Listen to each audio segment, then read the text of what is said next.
Alors, cette dame vient en consultation avec la question suivante.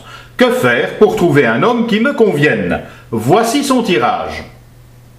En voyant ce tirage, je me dis qu'a priori il se lie d'abord l'énergie de la première carte, ensuite l'énergie de la seconde pour alors aboutir à la troisième.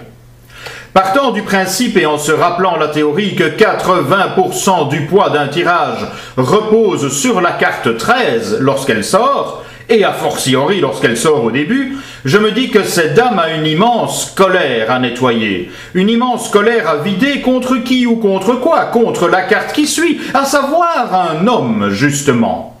Ceci étant, si elle parvient à vider cette colère contre cet homme, l'amour est au bout du chemin et un homme qui lui convient, confère les mots de sa question, pourra enfin apparaître dans sa vie. De par le jeu de questions-réponses que j'aurai avec cette dame par la suite, je saurai quel est le contenu de la colère, quel est l'homme en question, et enfin ce qu'elle doit bien évidemment faire pour évacuer cette colère contre cet homme qui l'empêche de trouver l'amour.